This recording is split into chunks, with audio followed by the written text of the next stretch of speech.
അള്ളാഹു സ്വീകരിക്കുമെന്ന് ഉറപ്പുള്ള നോമ്പ്. ആ നോമ്പിൽ നമ്മൾ പെടാൻ 6 മാനദണ്ഡങ്ങളുണ്ട്. എന്റെ ചെറുപ്പക്കാരായ ഇവിടെ കൂടിയിരിക്കുന്ന ചെറുപ്പക്കാരോട് ഞാൻ പറയട്ടെ, നിങ്ങൾക്ക് അള്ളാഹു തആല നൽകിയ പരിശുദ്ധമായ കണ്ണുണ്ടല്ലോ, അത് അള്ളാഹു നൽകിയ അനുഗ്രഹമാണ്. ആ നിഅമത്തിന് ശുക്ർ ചെയ്യൽ എങ്ങനെ? ഈ കണ്ണുകൊണ്ട് ഹറാമ് കാണാൻ പാടില്ല.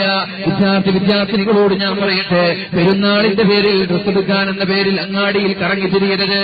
എന്റെ പ്രിയപ്പെട്ട സഹോദരിമാരെ, അള്ളാഹുവിനെ പേടിക്കുന്ന ഉമ്മമാരാണെങ്കിൽ, അള്ളാഹുവിനെ ഭയമുള്ള സഹോദരിമാരാണെങ്കിൽ, ഈ വാല് കേൾക്കാൻ വന്നത് നന്നാവണമെന്നുള്ള ബോധത്തോടെയാണെങ്കിൽ, അല്ല വെറുതെ ഒരു പാട്ട് കേട്ടിട്ട് പോകാമെന്നുള്ള ആളുകളോടല്ല, നന്നാവണമെന്ന താല്പര്യത്തോടെ വാല് കേൾക്കാമെന്ന ഉമ്മമാരോട് പെങ്ങന്മാരോട് ഞാൻ പറയട്ടെ, പരിശുദ്ധമായ റമദാനിൽ പുറത്തിറങ്ങരുത്. ഷോപ്പിംഗിന്റെ പേരിൽ, കുപ്പായമെടുക്കാനെന്ന പേരിൽ, വസ്ത്രമെടുക്കാനെന്ന പേരിൽ പരിശുദ്ധമായ റമദാനിൽ നിങ്ങൾ പുറത്തിറങ്ങരുത്. ഇത് ഞാൻ പറയുന്നത് നിങ്ങളോടുള്ള സ്നേഹം കൊണ്ടാണ്.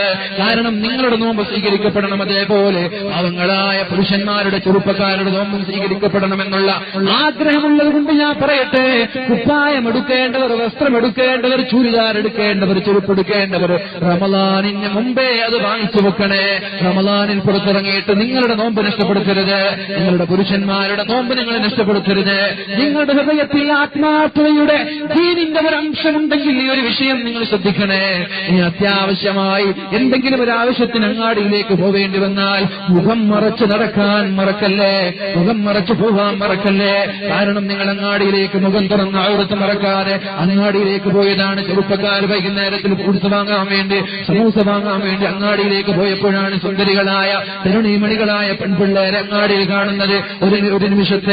ഒരു നിമിഷത്തെ പരിസര ബോധമില്ലാതെ ആ പെണ്ണെ ഒന്ന് നോക്കിപ്പോയാൽ ആ സഹോദരന്റെ ഫസ്റ്റ് സൈസല്ല.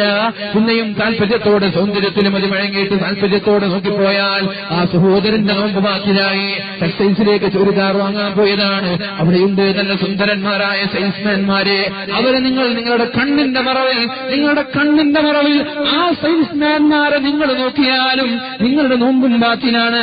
പിന്നെ അള്ളാഹുവിന്റെ ഹബീബിന്റെ ദുആയിൽ നിങ്ങൾ പെട്ടുപോകും.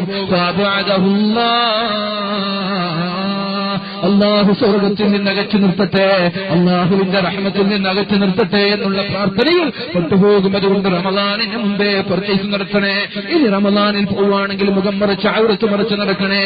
എന്റെ ചെറുപ്പക്കാരാ, നമ്മുടെ നോമ്പ് സ്വീകാര്യമാവാനുള്ള ഒന്നാമത്തെ മാനദണ്ഡം ഗള്ളുൽ ബസരി, നമ്മുടെ കണ്ണ് നിയന്ത്രിക്കണേ. ഹറാമിലേക്ക് പോവാതെ കണ്ണിനെ നിയന്ത്രിക്കണേ. ഹറാമായ സീരിയൽ കാണരുത്. നമ്മുടെ ഫേസ്ബുക്കും നമ്മുടെ സോഷ്യൽ മീഡിയകളൊക്കെ ഒഴിവാക്കിയേക്ക്. പ്രത്യേകിച്ച് റമദാനിന്റെ ഒരു മാസത്തെ ഗ്യാപ്പിൽ, റമദാനിന്റെ ഒരു മാസത്തെ കാലാവധി നമ്മുടെ ഫേസ്ബുക്ക് എല്ലാം ഒന്ന് ഡിലീറ്റ് ചെയ്തേക്ക്. കാരണം വാട്സപ്പിനൊന്നും അങ്ങനെ വരൂല. ഫേസ്ബുക്ക് തുറന്നാൽ ചിലപ്പോൾ നമ്മളറിയാതെ കുപ്പായിച്ചിട്ടത് മൈക്കാത്തൊക്കെ ഇന്നത്തെ ഓൺലൈൻ മാധ്യമങ്ങൾക്ക് കൊടുക്കുന്നത് തന്നെ ഇക്കിളി വാർത്തകളാണ്.